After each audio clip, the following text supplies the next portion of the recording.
un interés muy cierto y muy existente en el tema de intentar una restauración.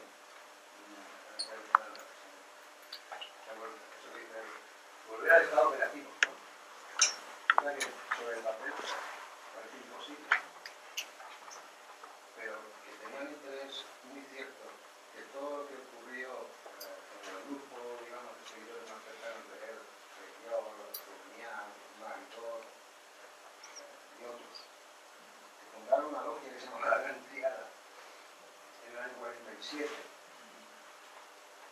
Y dentro de esa logia además se creó un círculo interior con una finalidad muy concreta. Todo eso también está, es una derivada muy importante de, no solamente de la obra de Guénon, sino de su interés personal. Y vosotros no lo habéis mencionado esto. Por otro lado, su obra escrita claramente no sé si lo habéis dicho, ¿no? Pero hay que ponerle muchísimo más énfasis. Cuando él escribe toda su metafísica, porque su exposición metafísica la basa en el hinduismo, en el Vedanta. Y los símbolos fundamentales, y luego el estado múltiple del ser, ¿no? Es cierto que tiene mucho de islámico, pero sin nombrarlo, prácticamente no lo nombran. Pero están también muy relacionados con el hinduismo, con el Vedanta. Dice, para él el Vedanta es una manera, es una forma fundamental, es decir, hablando de la iniciación de Guénon, ¿no? Jamás explicó quiénes eran sus maestros, pero está claro que tuvo una vinculación hindú, que la tuvo que tener a la fuerza, la tuvo que tener. No sabemos ni cómo ni por qué, ni si fuera del espacio-tiempo o dentro, ¿no? Yo me inclino a pensar que dentro, porque él siempre dijo en la meditación iniciática algo real, positivo, dice. Es decir, que tiene que tener un maestro delante que te transmite algo. Que esa, digamos, presencia, esa relación, esa vinculación sea extraordinaria en cuanto a sus circunstancias, también lo dice. Cuando habla de Bohem, por ejemplo, dice que... Pero a pesar de todo, se encontró con un extraño personaje misterioso, no sé qué, ¿no? Bueno, en su caso, posiblemente ocurrió algo así. No lo sabemos. Desde luego, no lo podemos saber nunca porque él nunca dijo qué fue lo que ocurrió. Pero que ocurrió algo está clarísimo, porque en 1909, 1910, 1912 escribe todos esos artículos que escribe sobre Vedanta, que no había nadie capaz de escribir semejante cosa en Occidente, que yo sepa, quizá me equivoco, porque tampoco soy un experto en hinduismo, pero lo dudo mucho, no solo sobre Vedanta, sino sobre la matemática, también, es decir, sobre toda una serie de temas, escribe con una reminencia, con una precisión, con una profundidad increíble, que no tiene nada que ver con el entorno en el cual publica eso, que es la hipnosis, es decir, lo más horrible que te puedas imaginar. ¿Y eso de dónde le viene a él? Ese conocimiento de las matemáticas y todo eso. ¿De dónde sale todo eso? Pues tuvo que tener algún tipo de maestro, de vinculación con algún maestro, ¿no? Eso pues lo recordó, porque al final esto de se cita, esta cita que he hecho de la carta del Corón, donde dice eso, ¿no? Sí, pero 10 años después puso toda la carne en el asador, toda la que pudo y más, para intentar hacer una reivindicación de la masonería, pero por lo que se ve de una manera borrajas. Ahora, hay toda una maniobra brutal de intento de hacer eso, y antes había habido otra con el tema de la fraternidad de parásito, y que también estaba mayor por medio, eso, digamos, dentro del catolicismo, también, no todo es el Islam. El ejemplo personal, evidentemente, es súper respetable.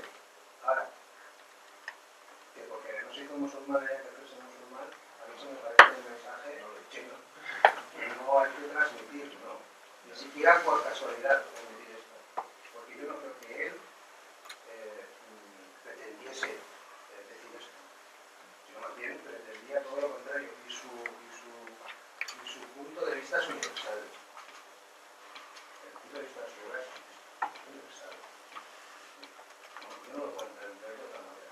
Ahora, que a la hora de que uno se plantee si hay máquina o no hay máquina, como se decía el otro día, ¿dónde están cuál es la dirección de los señores de la ley, de todas estas cosas? No. Es decir, a la hora de plantearse la búsqueda de una vía espiritual, en el caso particular de uno, pues claro, hay un montón de problemas, ¿no? Pero que se puedan deducir de la hora de que no, que la única vía posible es el dogmatismo, yo en esto no estoy de acuerdo.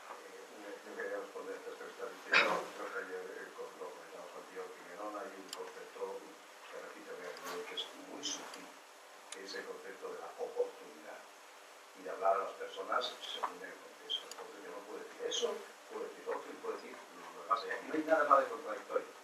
Pero podría decir que no, ¿eh? Nosotros, otras personas no lo pueden decir, sinceramente.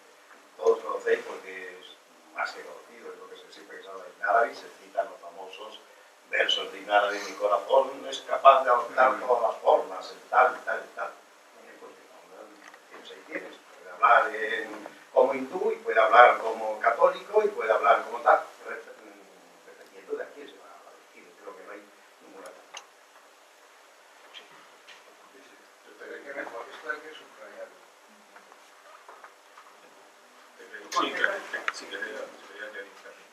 Sí, sobre las dos cosas que has preguntado, sobre todo el tema de la masonería, bueno, yo estoy de acuerdo, efectivamente, él no desanimó ese proyecto. Yo creo que es que... No es que no lo desanimase, es que lo comentó, pero enérgicamente. Luego acabase como no, pero es lo que hablamos antes, de personas que estaban interesadas en la masonería y le preguntaban a Guénon, que no les alentaba a decir, sí, ¿dónde estás? Es que es lo que hemos dicho antes, tú quédate donde estás, si donde Dios está justo. Que esa masonería donde te interesa, sigue la masonería. No lo voy a descartar. ¿Cómo lo voy a descartar? Si es una iniciación real que conserva el vínculo, conserva. Sí, lo apoyaba enérgicamente. Los hombres de Dios lo apoyan todo enérgicamente. Nunca apoyan una cosa así. Todo se apoya enérgicamente. Estoy de acuerdo. No, porque tenía un interés especial, eso no sé por qué. Enérgicamente. Especial, siempre especial. Porque era especial para aquellas personas. Para que era especial. No, pues no era una cuestión. Yo te digo que la justicia de oportunidad es fundamental. No, de los hijos no estoy de acuerdo con eso. No es una cuestión. Es que a aquellos señores les interesaba esto y yo voy a ayudar a hacerlo. Pues es que formaba parte de su. Pues digamos lo que se dice abajo Adam, Dios se le tenía una estrategia clarísima y esto se puede estudiar en todas las cartas que hay publicadas sobre esto. Yo no he estudiado una estrategia se dibuja durante muchos años. ¿Sabes? Una de las estrategias ya no es más. Pues cuando yo lo comentaba. O sea, se deduce clarísimo. Tiene un plan. Varón tenía un plan con esto. No. Puede sonar, pero lo digo plenamente en serio. Sería un bonito artículo a hacer, podría ser un bonito artículo. El plan de Guénon, el secreto, porque ese artículo ya está escrito. Eso yo publicado. Pero no por mí, pero está escrito y publicado desde ahí.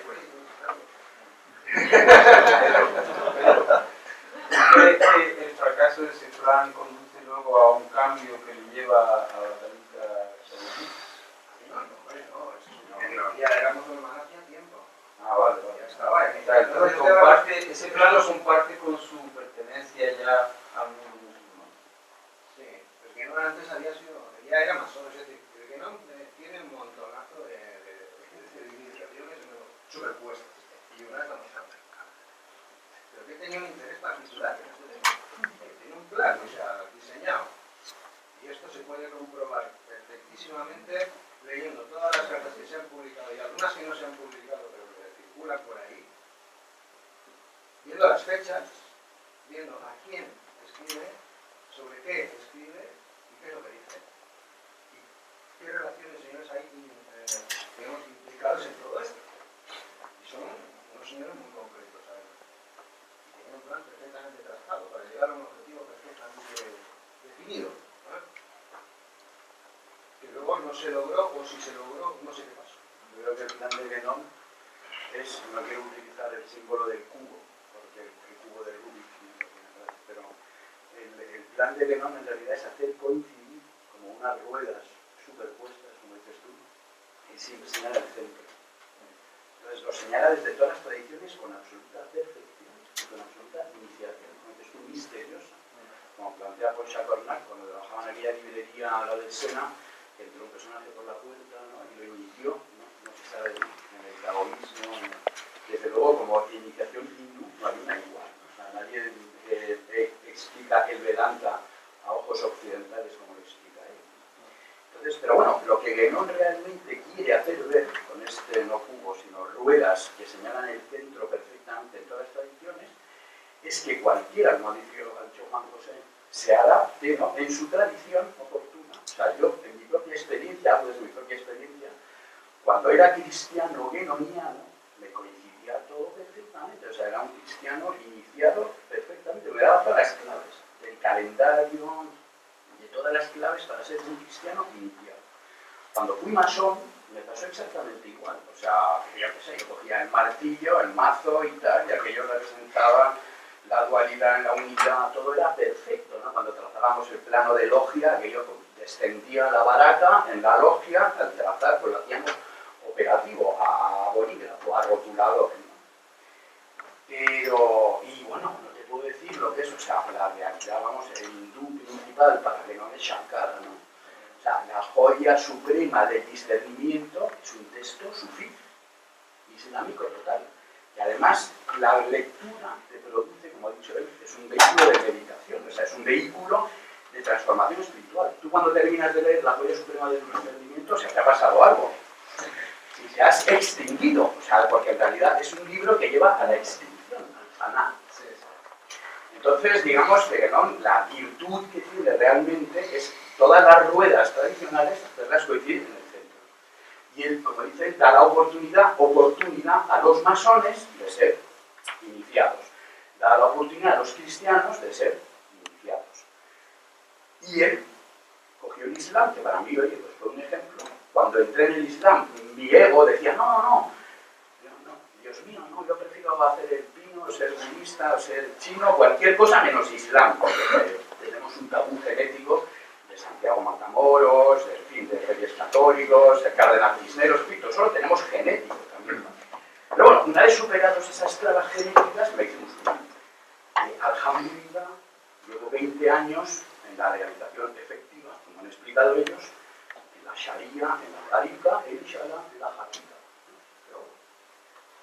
Para explicar esas ruedas perfectas que Guénon hace que el centro, el vacío central, porque el centro está vacío, como dice, ¿no?, opere constantemente en todas las tradiciones. Y bueno, esa es su bendición y su gran virtud, ¿no?, hacer posible la iniciación en todas. Y yo no estoy inventando mi propia piel, por lo menos en tres. Y en 4, porque luego he ido también, me quito el sombrero, ¿no?, también chapó, porque luego he intentado, porque el budismo no lo había tocado, alhamdulillah, he encontrado una rama budista muy pura, con una silsila muy pura, ¿no?, que es el Vipassana de Goenka, que en Barcelona hay ahí el centro Damaneru, que lo recomiendo muchísimo, sobre todo por realizar un principio de mi tarika, que es la Naqshbandiyya, que no coincide con la Shadidiyya. El primer principio de los 11 principios de nuestra cofradía sufí dice: sé presente en cada aliento, no dejes vagar tu atención ni el instante de un solo aliento. Entonces he ido a una disciplina, porque para ser discípulo hay que hacer disciplina. Y entonces entré en el Goenka, en el Vipassana, 10 días de meditación, 11 horas de meditación diarias, 110 horas de meditación en silencio, tal, separación de sexos, tal. Y me di cuenta que esta silsila budista es Hakan a día de hoy también. Entonces, que si que alguien quiere experimentar meditación pura y dura, pues hay una cosa viva también, hoy en día, que se llama Vipassana Yoga. Theravada, ¿no? Theravada, no. Theravada no. Y por aquí, esto por la es zona. así, aquí hay un centro, en No, Candelaria van a hacer aquí. un centro, y además se produce todo con sustentación económica, digamos, altruista propia, no es una fundación. Aquí en Candelaria van a abrir un centro físico, Voluntario, enorme.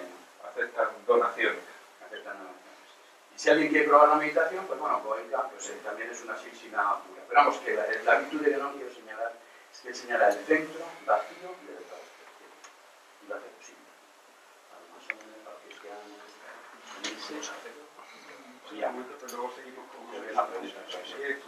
Ya por terminar, sobre el tema de la masonería, yo efectivamente creo que no, quizá por su propia función, aparte de su pensamiento, porque además ya he dicho al principio que no es lo mismo sus cartas que sus escritos, y debemos tomar sus escritos como lo oficial. Las cartas son dirigidas a un destinatario determinado, no podemos considerarla la misma. Digamos, desde el punto de vista de validez doctrinal, lo mismo que sus libros. Eso por un lado. Y por otro lado, yo lo que creo es que, bueno, nunca lo descarto porque yo creo que él no descartaba nada que pudiera ser auténtico y con origen real. Y además que podía tener una cierta afinidad y un cierto gusto por la masonería, porque yo creo que a él le interesaba. En otra carta del Ecuador le felicita cuando ya se ha hecho musulmán, por haber elegido la vía sufí, dice que considera, cita Guénon, puede llevar más lejos y dar resultados más seguros que la masonería. ¿Qué quiere decir esas dos cosas? ¿Puede llevar más lejos? Estamos hablando del tema de los pequeños misterios y el ordenamiento. Eso por nada. Eso sí lo explicaba en sus obras. ¿Y da resultados más seguros? Pues porque esto es una cosa que puede salir o no. Y de hecho, parece que no ha salido. Entonces, una persona que quiera realización ahora mismo, o sea, si tú me dijeras, existe una logia tradicional que la Unión Minoritaria no es operativa y se puede no afiliar a ella. No te digo nada.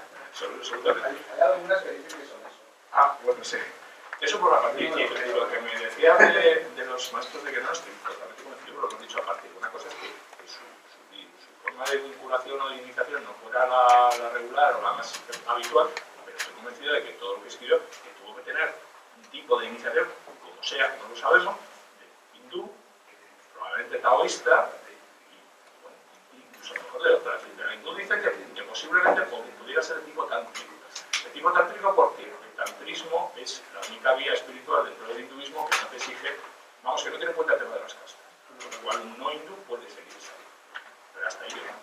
Sí, no se puede afirmar, pero que algo debe ocurrir, Sí. ¿verdad? Es que por hipótesis, o sea, por reducción al absurdo, tienes que llegar a la conclusión, aunque no sepamos ni conozcamos ni lo sabemos. Eso es lo que Agustín. Sí, dos cositas quería plantearos. Una es que hace poco, releyendo el simbolismo de la cruz, me encontré con una cosa en la que no había reparado anteriormente que me sorprendió. Y es que en el prólogo, René Guénon, ya explícitamente musulmán, cuando se publica el libro en 1931, afirma que Jesucristo murió en la cruz. Entonces, bueno, quizá no tenga mucha importancia, pero me gustaría saber cómo entendéis esto. Una buena pregunta, pero especialmente efectivamente es uno de los puntos de discrepancia entre el Islam exotéricamente, el esotérico, y el cristianismo. Es uno de los puntos de discrepancia. No hay en las fuentes islámicas, en el Corán, principalmente dice, no le mataron Yaqinan con tercero.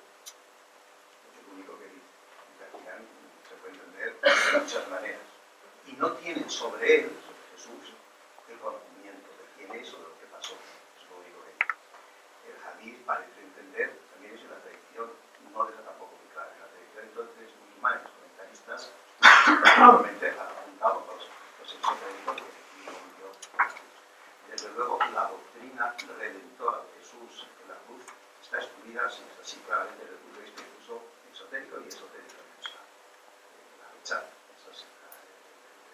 El esoterismo, la salvación de toda la humanidad, ese es el punto de la doctrina cristiana. Jesús se enviado al mundo para el pecado borrar, el pecado original, eso no existe. Ahí hay una discrepancia clara. Guénon no creo que tuviera ninguna dificultad en aceptar diría sobre eso lo mismo, si Jesús o no fue desarrollado. Es un tema muy interesante y sobre eso yo te diría que reflexionaras sobre algo que yo le he preguntado a la gente de la iglesia, tiro la pelota para otro lado y voy al Evangelio. Y en el Evangelio hay en el momento último el sacerdote, una persona informada y tal, y tiene muchas conversaciones con él. Y entonces se lo ha llevado. Al final no les interesaba muy poco a los cristianos, curiosamente, hablar de temas cristianos. Es una cosa que usted me sorprendió, que pensaba más a mí que a él. Y pregunto, ¿qué quiere decir esas palabras de Jesús cuando estando en la cruz dice? Han traducido, de los pocas en todos los evangelios viene la traducción hebrea. Dios mío, Jesús dijo, Eli, Eli, lima sabactani. Eso que sabe árabe, o sea, eso es árabe, prácticamente, porque Jesús hablaba en la lengua, en arameo, que está muy próxima. Dicen, los que estaban allí dijeron, a Elías llama a este. Y nosotros, y la traducción dice, Señor, Señor, ¿por qué me has abandonado? Sin embargo, los que estaban allí entendieron, Eli, Eli, lima sabactani, efectivamente. Entiendo que los otros entendieran, a Elías llama a este. Y yo le pregunto a los sacerdotes, oye, ¿cómo es posible que en un momento tan trascendente, qué quería decir Jesús? Si uno se entendía, Eli, Eli, ¿por qué a Elías llama a este? Y el otro traduce, Dios mío, ¿por qué me has abandonado? No entendía la pregunta. Vamos a ver. Bueno, hombre, entendieron mal porque estaban duros de oído y entendieron Eli, Eli, y más Sabactani. Vamos a ver, la cita evangélica va a decir algo que uno salía por allí, lo oyeron mal, lo van a poner y van además todos los evangelios a poner la frase en arameo. Es curioso, ¿qué significaba Eli, Eli, más Sabactani? En árabe está muy claro. Eli, Eli, Elías, lima sabactani es una pregunta. ¿Por qué te me has adelantado? ¿Por qué te me has adelantado? O sea, sabacá en árabe, si alguien sabe árabe, quiere decir ir por delante. Sabicunos, adelantados. Ir por delante. Y más sabactani es como si tú vas andando y vas con alguien y esa persona se te adelanta y tú le dices, más sabactani, ¿por qué te me adelantas? Eso es lo que quiere decir. Y entonces los que estaban escucharon eso. Yo me lo hago la pregunta. Se usa un salmo, perdón. Sí, pero ¿por qué lo dice en ese momento? Pero vamos a ver, puede decir un salmo, puede decir un salmo de otro tipo. Vamos. Mira, la explicación No sé nada de eso, si lo que he puesto a escuchar. Es que dice un salmo porque si lees la conversación del salmo, está explicando justo lo que está pasando en ese momento. Vamos a ver, explícame, por favor. Bueno, el salmo no lo recuerdo de memoria, pero está diciendo pues las escrituras, los niños, está justamente diciendo ese salmo, desde el principio, para los que puedan entender, comprendan que hay justamente un testimonio mesiánico. Es decir, está pasando ahora lo que tiene que pasar, lo que viene. Sí, eso lo entiendo, pero ¿por qué necesita eso? Yo solamente te diré la siguiente cuestión. Elías también fue llevado... No, pero es que no dice Elías. Sí, pero los otros, los que estaban ahí, entendían a Elías llama a este. Y eso no puede ser casual. Tienen porque lo entienden. Pero hombre, eso, ¿tú crees que una mala comprensión que había algunos escuchando en ese momento en la cruz entienden mal y entonces añaden allí en el Evangelio diciendo, y había unos ahí que entendieron mal que llamaba a Elías? Pero por favor, yo sinceramente me parece que eso es una manera de trivializar la palabra evangélica. No, en absoluto. Igual cuando dice que uno es segurandero, le dicen loco, le llaman tal endemoniado, pues dice que le llaman loco, le llaman endemoniado. Elías, y no está llamando Elías, está llamando al Padre. Hombre, Elías significa Dios, como tú sabes muy bien. sí, pero los otros entendían a Elías.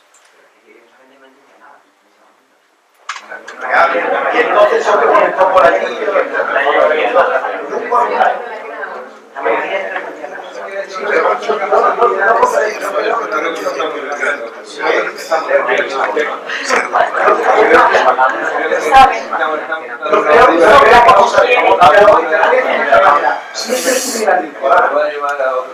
eso estuviera en el Corán, es imposible porque dice que en unas sagradas escrituras aparezca allí un comentario de alguien que no entendía bien. Puede decir, sí, había gente que se reía, había gente que se burlaba, pero el comentario de los que estaban allí que no entendían bien añadido no es posible. Eso tiene que tener. No lo pones, si estaba entendido no lo pones, se obvia y se acabó. Bueno, pues lo que se está trasladando, entiendo yo, lo que se estaría trasladando, porque yo desconozco exactamente ya que en el estudio teológico del texto es una frase aramea, aparte de ser pero claro, que yo creo que se estaría trasladando es la ignorancia de muchos de los presentes respecto a lo que estaba pasando. Y eso claro que tiene rasgos sapienciales. Que eran romanos, además. Y eso claro que tiene rasgos sapienciales, que te dice algo. Eran romanos, estaban debajo eran romanos. Bueno, que estamos en Lo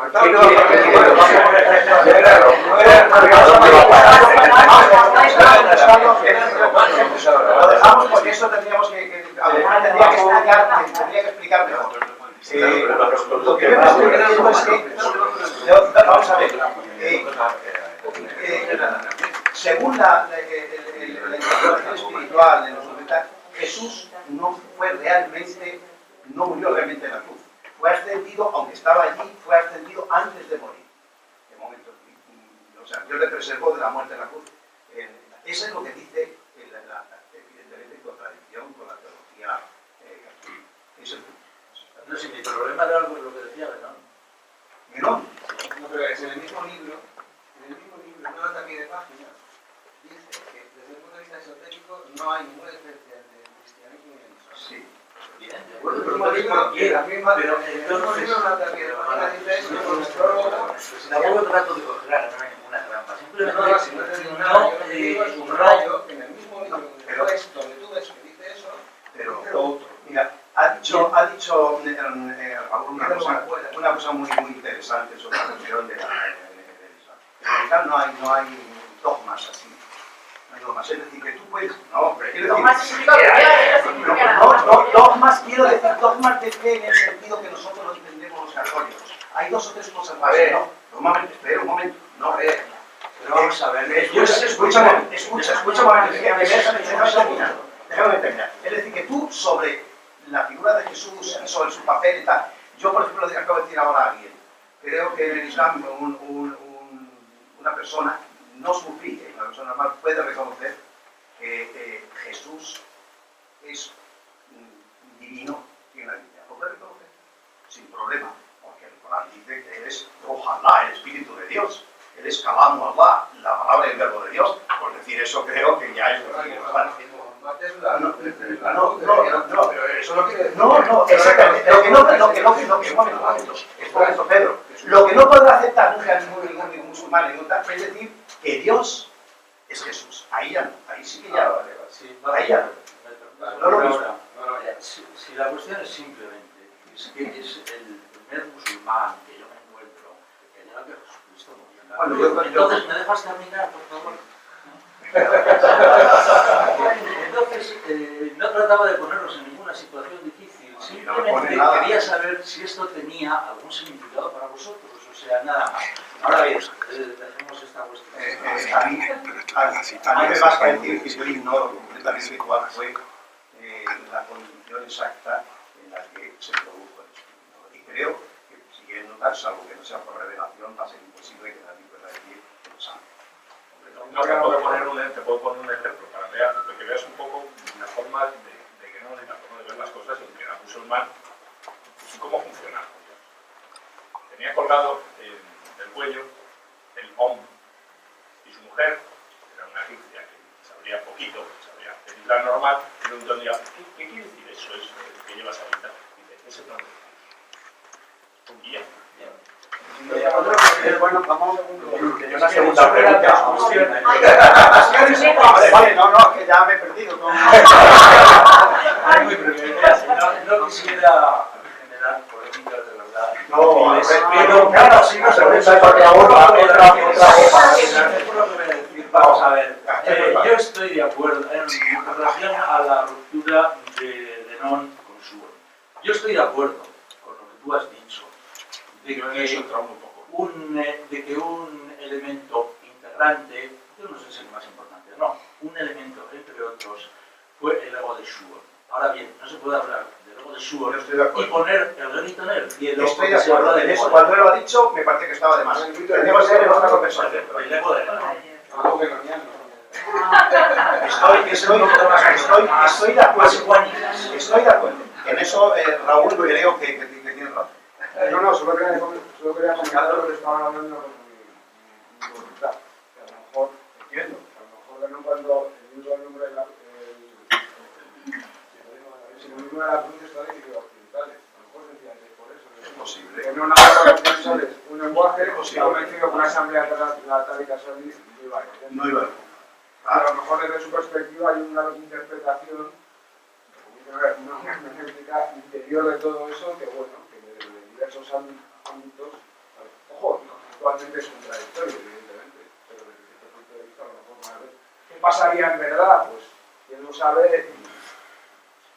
toda la obra. Hay preguntas así que a mí me interesan. Toda la obra de Dios está dirigida a los occidentales cristianos, quiere decir. Sí, occidentales y no cristianos. No, pero por eso en este caso, exactamente.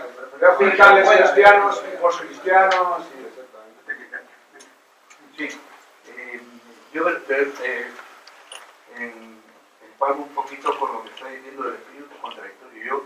Yo verdaderamente estoy sacando de estas charlas un sentimiento que no sé bien si me encuentro ante un intelectual o ante un pensador. Ante un santo. Bueno, pues no lo digo yo. Y luego también, claro, me sorprende esa contradicción a la que nos lleva una persona que dice que todo lo que se puede aprender en los libros no sirve para nada. Sí, sí. Una persona que se ha dedicado toda su vida a escribir. Entonces, claro, Pero operativo no. sí, no es sí, operativo. Eso no, es claro. decir, hombre. Entonces, Pero pero un labor preliminarmente útil. Preliminarmente útil. nos está queriendo decir quizás, a mí me parece, que hay una enseñanza, una iniciación que es exclusivamente verbal. Verbal, que es una transmisión oral. Bien. Y entonces dentro de la transmisión oral, que no se debe escribir, es donde está la verdadera enseñanza. Y en todo lo demás es vacío, es paja. Bueno, eso es lo que nos está diciendo. Cuando él dice de sus propios libros, Mira, que todo lo que está escrito no sirve para nada. Es un libro de sufismo, y este libro de sufismo es una base de meditación que algún sufí ha dicho, si no tuviera que recitar el Corán, Creo que recitaría esta frase, creo que esta frase que la acabé de decir ahora, todo lo que está escrito en los libros es válida, no sirve para nada. Es que Válida, vano, No, vacío. pero luego lo matiza y efectivamente como que el otro día el blanco y el negro así, de esa manera. No, pero lo acabéis de decir vosotros. Entonces, Ahí es el que no es un conocimiento teórico que es virtual. Entonces, los libros son de conocimiento teórico virtual y Juan José ha empezado diciendo, yo empecé por Guénon, pero luego lo dejé. ay, si no fuera por los libros, ¿qué sería de mí? Claro. Pero caemos en el intelectual, no en el pensador. Y entonces, claro, un Ha intelectual, dicho él que los un libros pueden ser intelectual soporte que de solamente meditación. lee, que solamente repite aquello que ha leído, está vacío. Si repites lo que has leído, estás mal. Sobre este tema sí que veo que en la sociedad actual yo no le veía un intelectualismo en la sociedad actual, lo que hay es un anti-intelectualismo. O sea, tú te mueves en ambientes, bueno, la New Age, por ejemplo, como fenómeno está basado estrictamente en el anti-intelectualismo, porque claro, si no sabes nada te ves cualquier cosa, claro. Claro. Todo es un tema de sensaciones, de sentimientos, de lo que uno siente. Y bueno, los libros evidentemente, bueno, la famosa anécdota de Paracelso, que quemó toda su biblioteca cuando consideró o cuando se inició. Pero claro, los libros evidentemente tienen una gran limitación. Ahora bien, también tienen su función. Y por otra parte, bueno, o sea, cada cual tiene su vida, quiero decir. Nadie se dedica a ver a cómo se ¿no? Bueno, hay gente que con la Biblia hace eso. Bueno, pero eso es una... Todos los bíblicos, todos los rabínicos, lo único que leen los coránicos solamente es lo que está escrito. Eso es lo que estaba comentando antes. Y no piensan más, ni lo interpretan, ni lo traducen, ni nada. Bueno, no lo interpreta. Eso es una técnica de contemplación que se llama la lectura divina, que es una técnica de contemplación utilizando un texto sagrado, que bueno, eso se hace en todas las tradiciones y tal, y ojo, no es una técnica que excluye otras. O sea, los rabinos o la gente de la Edad Media hacía la lectura divina, lo dicen, no, yo solo hago esto y interpreto y... No, eso encuentra un contexto más amplio en lo que es la sabiduría espiritual de esa religión en concreto, sus prácticas y toda una serie de cosas. O sea, tengo puedes contraponer el teoría de la Biblia y lo demás me interesa. Además, en el caso del Corán, aunque no lo entiendas, si te hecho recitarlo, como es la palabra de Dios. Sí. Eso tiene un efecto. Por el ritmo. Relación. Sí, yo me ha parecido entender con Juan José, ¿no?, que para entrar en la vía, él aconseja en un momento dado que haya regularidad en el camino, que no sea irregular. Pero ayer cuando Pedro Vela hablaba de las ciencias del conocimiento, yo de pronto se me han venido, hablaba de la parte racional, que era discursiva, como ciencia tal, y la suprarracional, que era intuitiva e inmediata. Entonces, si se supone que para entrar en la vía hay que entrar en el campo quizá de lo suprarracional, tiene ese lado de conocimiento que no acerca la razón a él, que no es un camino de coherencia y de búsqueda de paso a paso, sino que de pronto a lo mejor surge ¿por qué en el budismo hay el iluminado, la iluminación? O bueno, esa cosa intuitiva e inmediata que parece un campo de conocimiento que llega cuando llega y que a lo mejor después de mucha regularidad no llega y de ninguna pues llega. Eso de la cuerda. La cuerda tensa es muy bonita. Entonces ahí me surge a mí, pues, no sé hasta qué punto la regularidad ayuda. Bueno, habrá quien... Es que no acabo de entender bien lo que me Sí, que no sé yo entender la vía llevada, la búsqueda de la vía como por medio de la regularidad. No entiendo muy bien cómo nos la llevaría. regularidad, creo que cuando hablamos de regularidad se refería a un vinculamiento y al proceso regular de iniciático.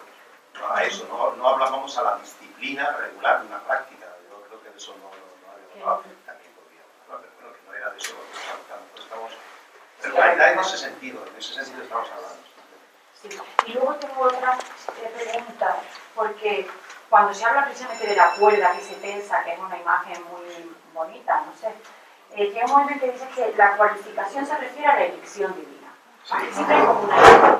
Y a mí se me ha dicho realmente que no, cuando habla de élite, esto está hablando de una élite que en cierta manera está reservada a unos y todos no pueden acceder a ella. Élite significa elegir.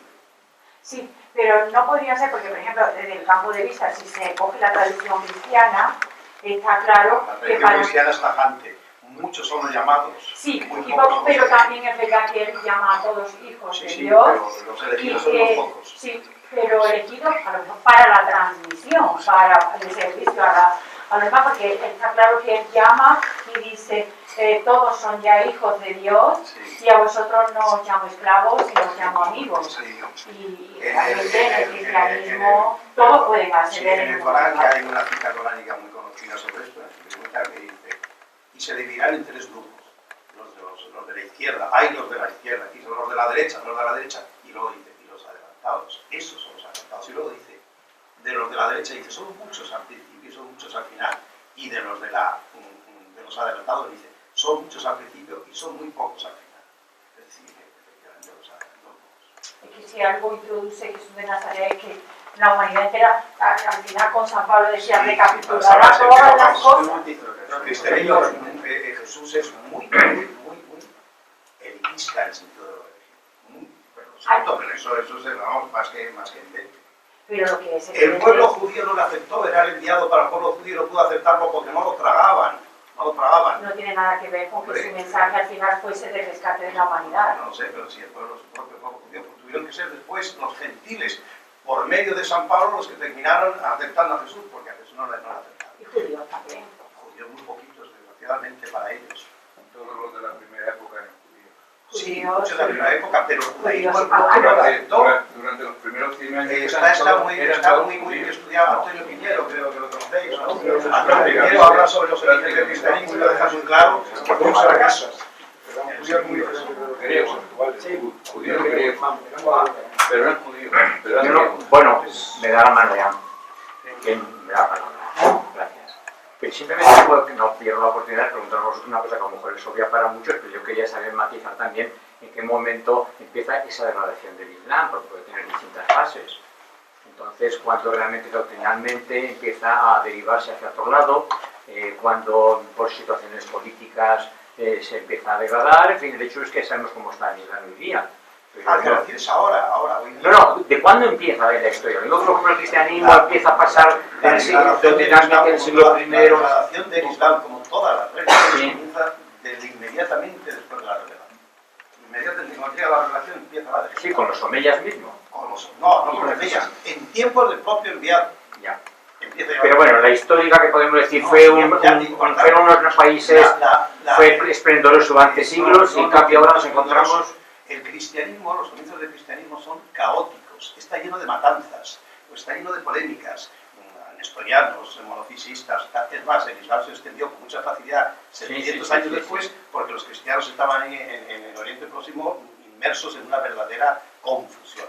Es así. Y el Islam le pasó exactamente lo mismo. Los primeros siglos del Islam, porque el primer siglo es un siglo de luchas y de conflictos. Empieza el proceso, por lo tanto, evidentemente, de decadencia de todas las religiones. Yo no voy a pintar aquí ningún panorama idílico de las religiones, eso así en ese sentido, no. La religión Trae muchos conflictos. Jesús Eso dice, termina porque a pesar de no he venido a traer la paz, he venido a traer la espada. Desgraciadamente está dicho también en el Evangelio, pero no quiero decir lo que hay. Entonces, los conflictos son así, y esos procesos se van produciendo cada vez más acentuados y son de distinto tipo. El Islam ahora mismo está secuestrado por el islamismo. Podría decir que la filosofía también está secuestrada por los filósofos, Pero perdona, no era otra etapa un poco anterior, estos siglos atrás, que ha empezado la declaración, porque el cristianismo, por ejemplo, quizá en el siglo IV, con Constantino y luego Teodosio, que lo hace ya oficial y tal, luego viene el reto de, vamos, todo el derrumbamiento del Imperio Romano, y viene también el reto del Islam, que no lo acepta.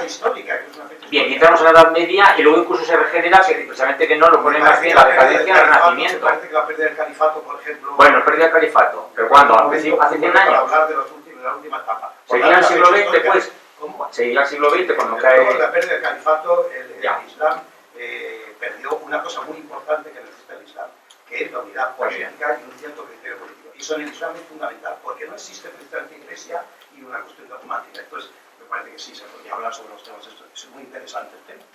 Muy interesante, pero claro, esto no tiene nada que ver con lo que estábamos aquí. No, pero... son un poco los gérmenes y, por ejemplo, de lo que es actualmente el wahabismo, el salafismo, todo esto. Por ejemplo, Ibn Atayla, que es el tercer, digamos, representante de la tariqa Shadili, ya tuvo problemas con algunos ulemas que eran, digamos, como precursores de esas tendencias. Mira, Ibn Arabi, fíjate la cuestión política, me encanta, no sé en qué libro está esto publicado, la fatwa que hubo en Siria, en la época ya otomana, porque había un conflicto realmente importante, puesto que los libros de Ibn Arabi empezaban a conocerse y estaban dando lugar a una polémica religiosa que amenazaba en convertirse en un problema de tipo político. ¿En qué siglo? ¿En qué momento? Esto es en el siglo XIII, XIV. Y entonces ya desbordaba el problema y empezaba a ver los enemigos y detractores, tal, y eso podía convertirse en un medio de tema religioso. Entonces aparece un dictamen, ¿no?, político-religioso del sultán de la época. Y dice el sultán de la época, me encanta, veréis lo que es el poder político en Israel. Los escritos de Ibn Arabi, etcétera, son muy difíciles, incluso de comprender, etcétera.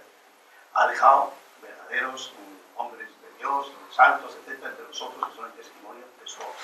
Por lo tanto, aquel que los lea y los comprenda y los aproveche muy bien, aquel que los lea y no los comprenda, que se abstenga para nada de hablar de ellos, porque nos, la autoridad política, somos encargados de no permitir que haya y por lo tanto actuaremos en consecuencia si alguien empieza a meter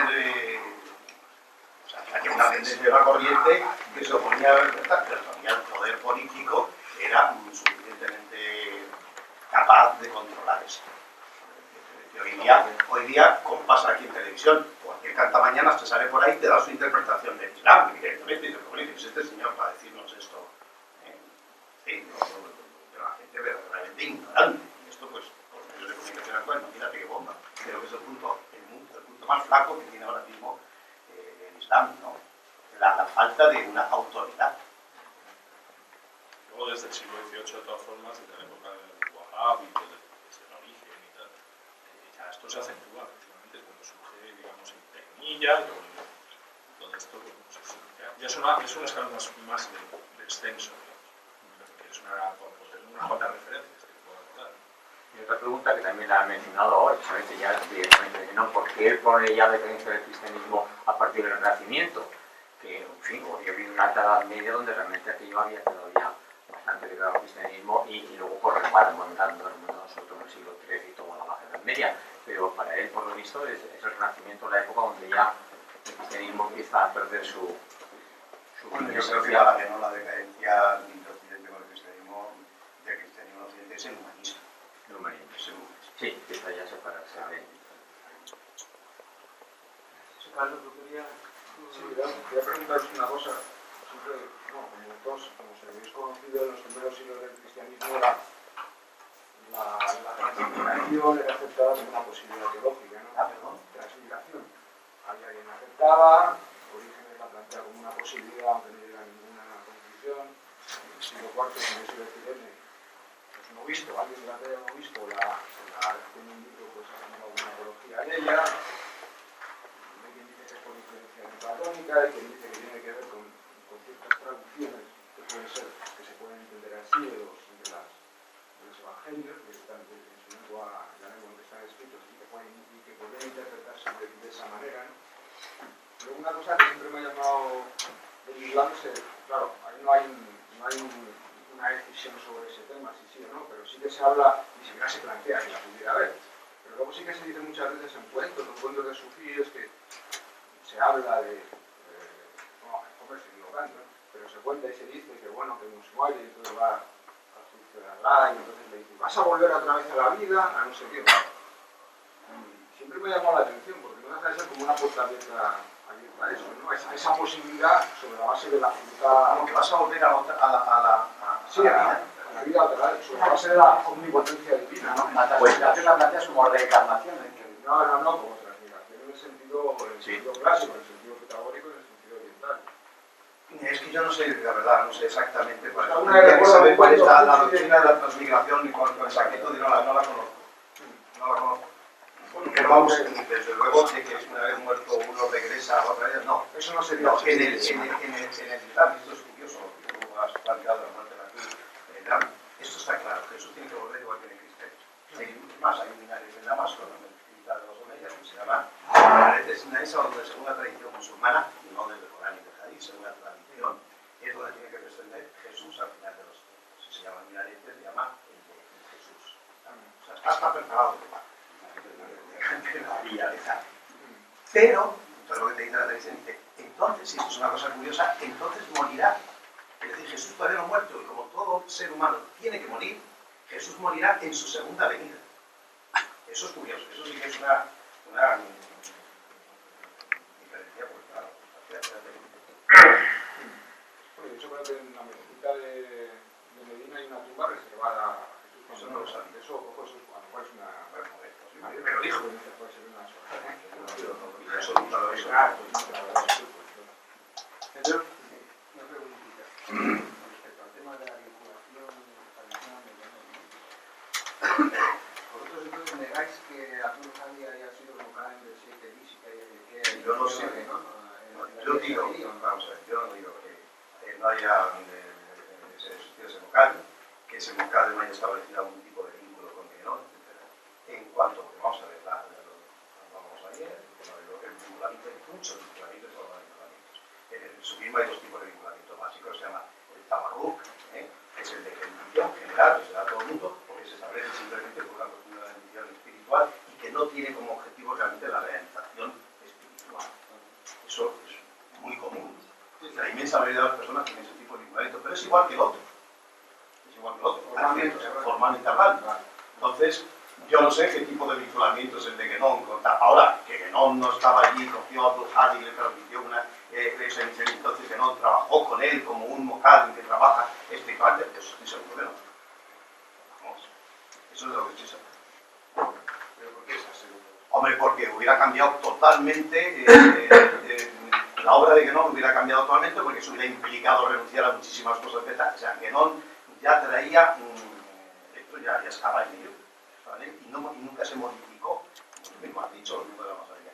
Si Guénon hubiera sido iniciado en ese sentido, pues Guénon hubiera hablado después en términos de la enseñanza chadilí, hubiera sido de alguna manera hecho referencia a su maestro, sin lo cual, ¿qué regularidad es esa que no hace referencia? Si Guénon nunca hizo referencia, aquí fue su maestro, es el primero, es una irregularidad. Si tú me dices a mí, yo te tengo que decir, mira, aquí está así, sí. No, pero un ocultamiento, un momento, una vez que él se va a Egipto es ocultamiento y se va allí y es públicamente musulmán, ¿por qué no va a decir, yo soy, me inició tal sheikh en tal momento, etcétera, etcétera y tal? Y ponerlo bien claro. ¿Y por qué te dijo el otro día? Porque a las personas que iban a Egipto, no les decía, aquí tengo mi maestro, aquí lo tienes. ¿Para qué vamos a andar dando más vueltas? Si es que me inició aquí, fíjate buenos resultados, tío, pues venga, pásate por aquí. A nadie se lo planteó, ni llevó a nadie allí a Egipto, a vincularse a ninguno de sus maestros conocidos. Porque él mismo ha dicho que él no tenía por qué hacer semejante cosa. No, pero hubiera podido, pero igual que te daba el consejo aquí, y daba el consejo de que la vía tal que cual, pues ya que tú ya dices que te da. Sí que dio Claro, consejo. si les dio consejo, los mandó a su. A Suor. Perdón, a Suor lo A mandó. Suor los mandó a Mostagani. A Mostagani. Y a Ahí vosotros sí. los mandó a Pero no los mandó, pero con Mostagani no tenía relación. Sí, bueno, ya. Entonces es evidente Pero que... conocía que estaba la figura del Sheikh Alawi, Claro. supongo que le tenía una cierta... Claro. respeto, digamos. Pero entonces él, habiendo estado en Argelia, en la época en que ya era musulmán, fíjate que fue curioso, con el Sheikh Alawi, hubiera sido el primero que hubiera tenido que ir allí y haber dicho... No hay nada, no se hace. Hay que indagar más y ya morboso. Es de Suor. Es de Suor, rama. Es Alawi directamente, no es de la es un gran problema técnico de los que son integrados. No, más que de la Marianilla de No, pero yo lo decía porque lo que se suele explicar es que Abdul-Hadi era Mohamed del siglo y fue Realmente lo único que habla es Shakornak. Realmente nadie más lo dice. Todos los demás repiten lo que dijo Shakornak. Yo no tengo razones para dudar que eso fuera acepto. Pero no, es que parece que Guénon, las cosas que recibe, confirman lo que ella tiene. Eso puede ser una impresión personal. Es verdad. Por ejemplo, el tema de Salamarrati, no vamos a entrar en eso. Todavía te lo comenté aquí en particular. Cuando le ven, la primera vez que lo encuentra en Egipto, lo reconoce. Le da la mano al Sheikh y le dice, esa mano, la mano, esa mano. ¿Por qué? Ya la había visto. ¿Cuándo? Estando en Blois, siendo muy joven, dando una vuelta por los alrededores por el campo, dice que se cayó a una zanja, empezó a llover, no podía salir, alguien le dio una mano y le sacó. Y 20 años después, reconoció. ¿Cuándo lo inició? ¿Cuando le sacó y le dio la mano o después? No lo sé. Cuando fue la mano del inicio. No lo sé. Este chico, tío.